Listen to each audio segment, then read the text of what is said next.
Good morning. The California oak fire is now one of the largest fires of the year. The blaze is forcing thousands of residents to evacuate and threatens ancient sequoia trees in Yosemite. At least 17 Haitian migrants are dead after a boat capsized in the Bahamas on Sunday. 2 people are in custody over the suspected human smuggling operation. A U.S. representative warns of the dangers of DNA targeting. He says DNA testing services could be used to create bioweapons that target individuals or groups. The World Health Organization declares a global public health emergency following the recent monkeypox outbreak. It describes the outbreak as an extraordinary situation.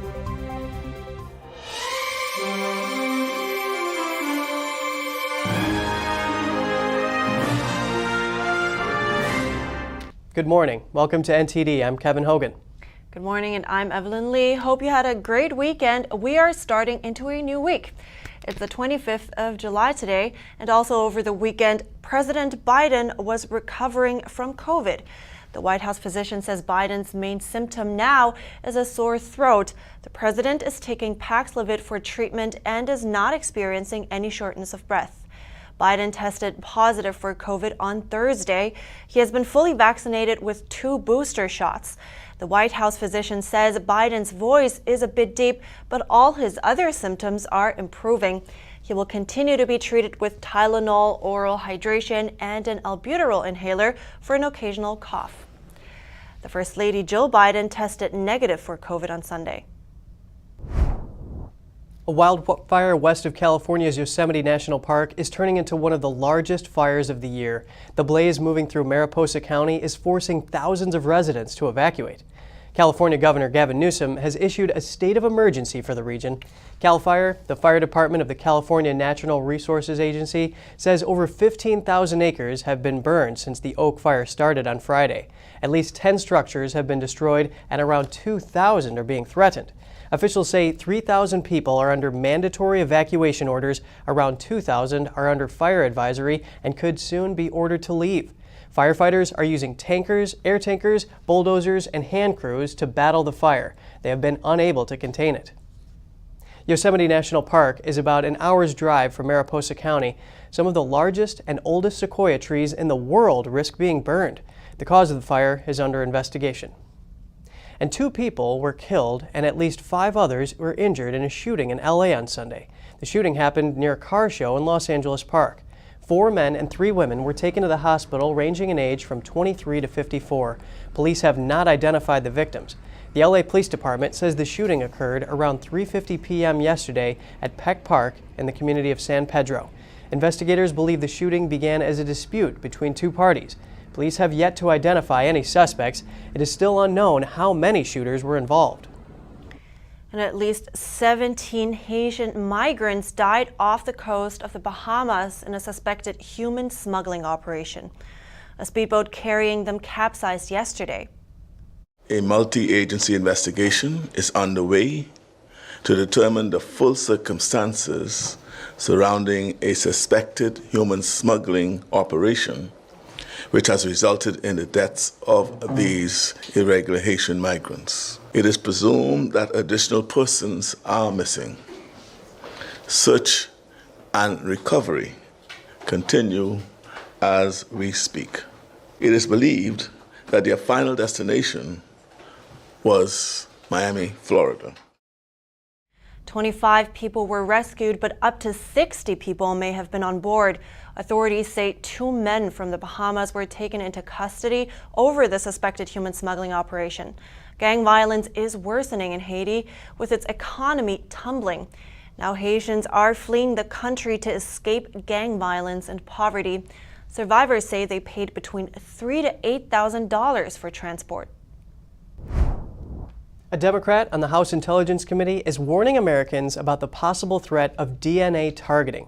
Representative Jason Crow says data collected through DNA testing services could be used to create bioweapons targeting individuals or groups. You can actually take someone's DNA, take their medical profile, and you can target a biological weapon that will kill that person, or take them off the battlefield, or make them inoperable. People will very rapidly spit into a cup and send it into 23andMe and get really interesting data about their background. And guess what? Their DNA is now owned by a private company and can be sold off with very little intellectual property protection or privacy protection. And we don't have legal and regulatory regimes to deal with that. Crow says the expectations of privacy have degraded over the last 20 years, and that polls and data show young people now have a very little expectation of privacy. He's calling for an open and public political discussion about the protection of healthcare and DNA information. He says adversaries will use Americans' data to develop bioweapons. 23andMe denies selling the private information and DNA data of its customers. Senator Marco Rubio has warned in the past of Chinese and Russian laboratories processing the DNA tests of Americans through Medicare and Medicaid. And in Japan, a volcano on Japan's main southern island of Kyushu erupted last night.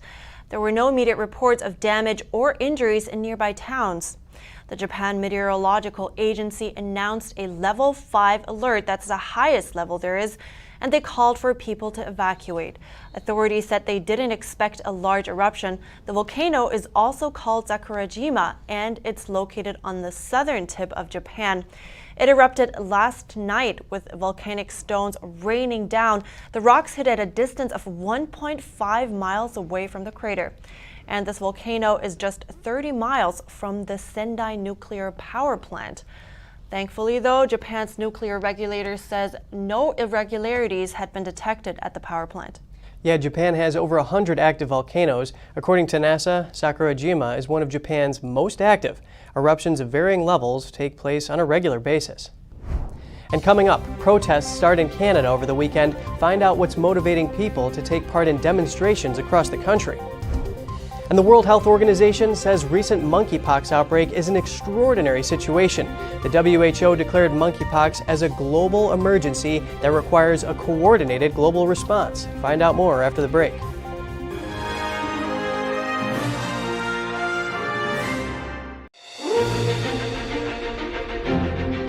NTD's Capital Report. It's about getting answers, cutting through the fog of politics. It's about your questions and our chances to ask. What is the net impact of the American Congressman Graves? Thank you for joining us. We're speaking to those in power to find out what does this mean for the people. We're here so you're in the know. Navigating a world of economic madness, you need to have the right guide. What did today's decisions mean for your tomorrow? We ask why. What's the alternative? Uncover the deeper reasons and the hidden influences, and highlight the real opportunities for profit. At NTD Business, we connect the dots for you. Good evening. Thanks for joining us. NTD Business. I'm Paul Green.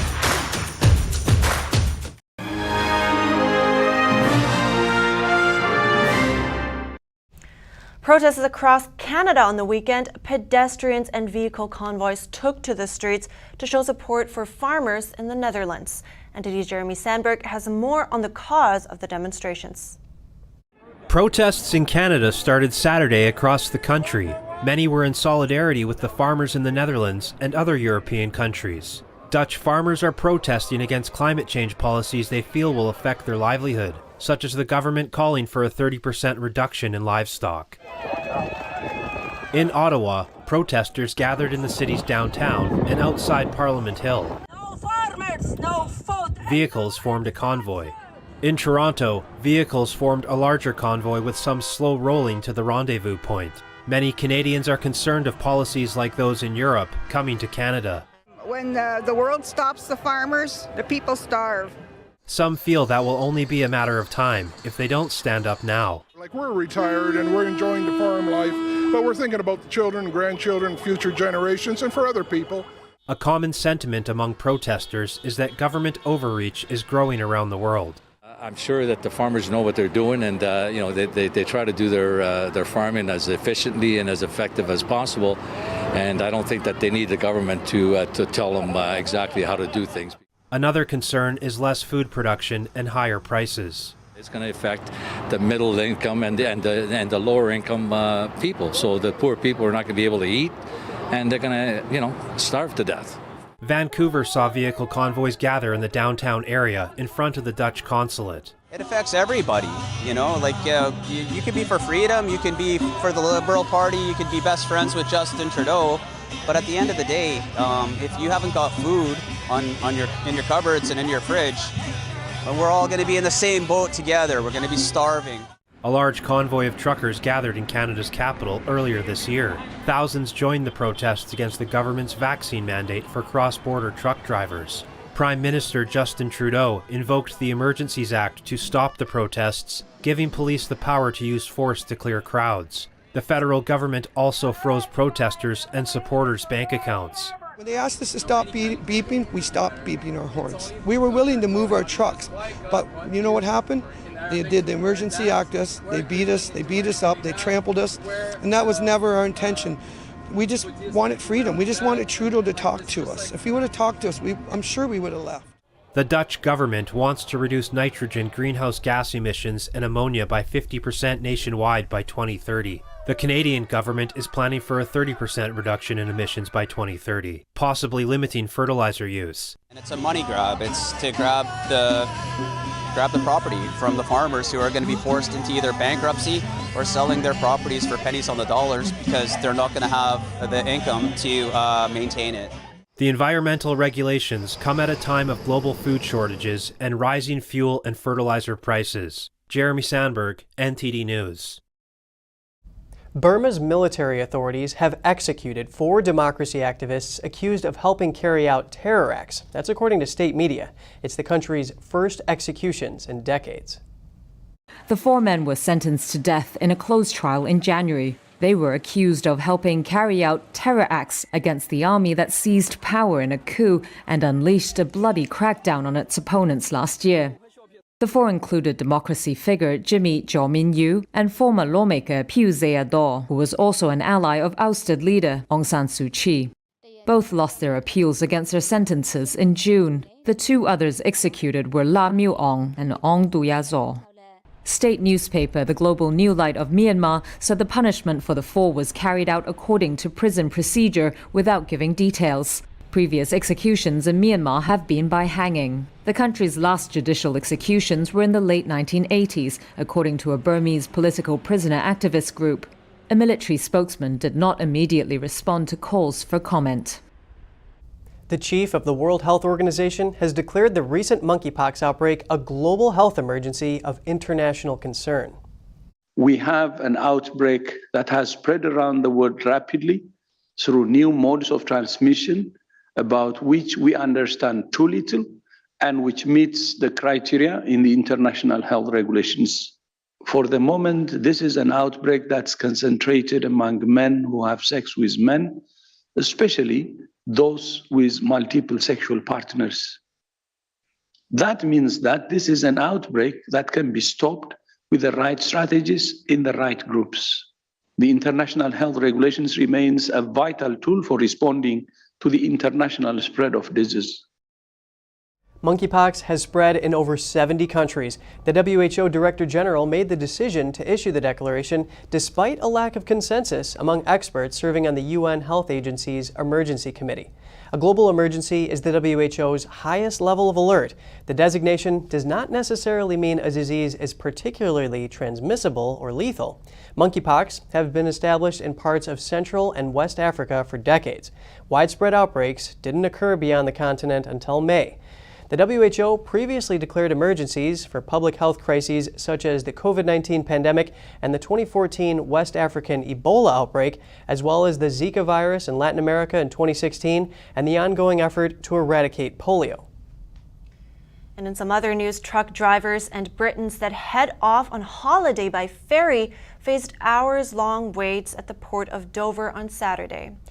Dover authorities blame a lack of French border officials at the English Channel port. The wait can take up to 6 hours for border checks. It's also the start of the summer school holidays there, which means millions of Britons are starting vacations this weekend. Queues of tourist and freight traffic snarled roads for miles, but they're also facing delays by sea, rail, and air. This has especially become an issue since Britain left the European Union in 2020. Now UK travelers face stricter border checks when traveling to Europe. France denies its border officials were unprepared for the influx. The aviation industry is showing signs of recovery. Delta Airlines signed an order for 100 new Boeing jetliners. The deal was announced last week at Farnborough International Air Show in the UK. Boeing used the event to show off its latest aircraft, including the 777X. NTD's Capsized has more. The Farnborough International Air Show kicked off despite the UK's first ever extreme heat warning being in effect. Boeing's latest aircraft, the 777X, is billed as the world's largest and most efficient twin-engine jet, but it's still in its test stages. Paul Mayer has flown the aircraft and says it will be an easy upgrade for pilots who have flown earlier variants of the 777. The 777X promises to deliver 10% less fuel use and emissions. The industry is working to bring into scale sustainable aviation fuels, which will tremendously lower the emissions of the aviation industry. And then beyond that, it's future technology. So what other zero-emission technologies can we build? Alternative fuels, hydrogen power, other electrification. But it was Boeing's other new aircraft that are grabbing headlines. Airline Delta signed a deal to buy 100 of the 737 MAX 10s. Still in its testing phase, around 2,000 sensors placed across the aircraft monitor its performance. It still has to be approved by US authorities to fly. Deliveries to Delta are expected to start in 2025. Capsized, NTD News. And up next, European bison were once on the brink of extinction. Now the endangered species is being reintroduced to the UK wilderness. And a couple received some shocking news in the delivery room. Now they have a powerful message about their child. Find out more after the break.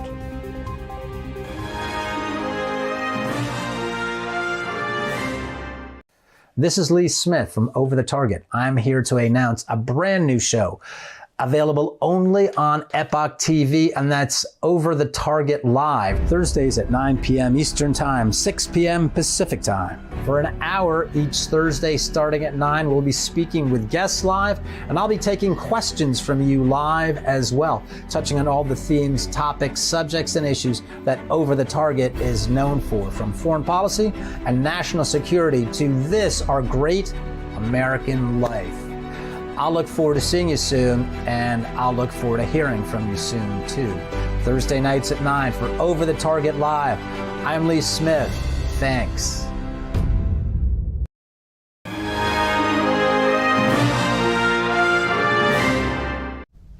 Children love to surprise their parents, no matter how young they are.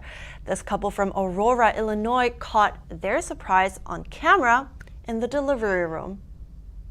What? Baby Micah gave his parents Katie and Abe Martinez a big surprise at birth. So there's a lot of side conversations. There's a lot of medical professionals, and we kind of didn't know whose role was what. And then Abe, I think, asked one of the nurses. He was like, "Hey, does he look like he has Down syndrome?" Katie shared their reaction to the moment they found out in order to raise awareness about Down syndrome and let people know it's okay. The video went viral. I had already grown to know him, and because he was inside my belly. So I think my feeling was just the overwhelming excitement of being a mom and welcoming Micah, and that kind of overshadowed any fear or doubt.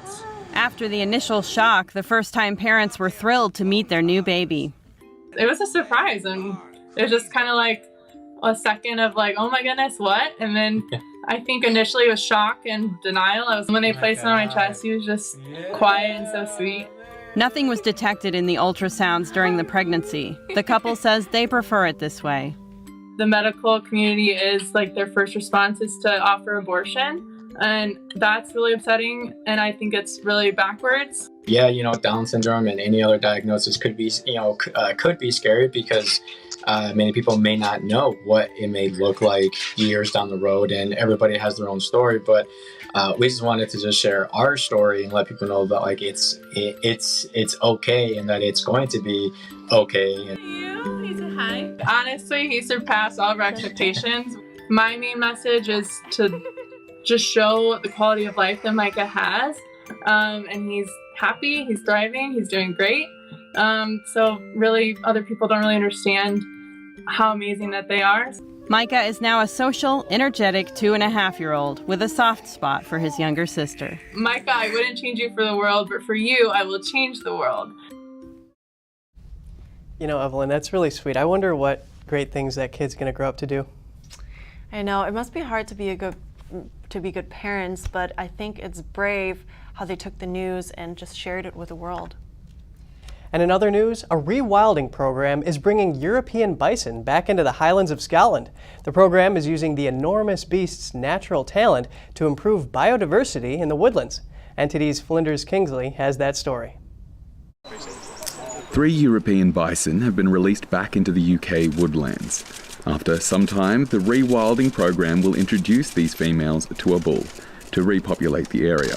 And then when we released them today, she did exactly what she should have done, which is she went out first, made sure it was safe for them, indicated to them, and they followed her out and then posed for a bit for the cameras and then just headed out into the Boleyn with them. Wild pigs and ponies may also be introduced to increase biodiversity later. However, the 1-ton European bison will remain the largest. So European bison are generally referred to as mega herbivores. They're the biggest land animal of Europe, and because of their size and because of their behaviours, they have an enormous impact on their environment. They're ecological engineers, really. The bison's grazing clears the land. Walking through the woods, they remove the dead wood off the trees. Just by living, the bison creates diverse habitats for wildlife to blossom. Jobs that men and machines would otherwise be doing, making the bison a precious resource. 1927, the last European bison in the world was killed in the wild, and that's absolutely tragic. But there were 50 of those animals who remained in zoological collections, which then led to a very extensive and intensive breeding effort, which has got us to the point we're at today with over 8,500 European bison in the world. The bison currently have over 120 acres, but as the program continues to grow, the bison will be given more room to roam. This is Flinders Kingsley, NTD News. Boatgoers in Plymouth, Massachusetts didn't exactly have a whale of a time on Sunday. One of their small boats near the beach was whaled on, literally. According to the town of Plymouth's Facebook page, a whale breached and landed on the bow of a small boat. Remarkably, the 19-foot boat suffered no major damages. No injuries were reported, but Massachusetts Environmental Police are conducting an investigation. In the meantime, boats are advised to stay 100 yards away from whales to minimize potential interactions. Wow. Imagine telling that story at home. Yeah, it's something to tell the grandkids, right? Absolutely. Yeah, and you know, I actually saw some whales when I was whale watching up in Maine. You did? Yeah, the fin came out and everything. It was really cool. Wow, it's still on my to-do list. That's all for today's program. Thanks for watching. Have a great day. I'm Evelyn Lee. And I'm Kevin Hogan.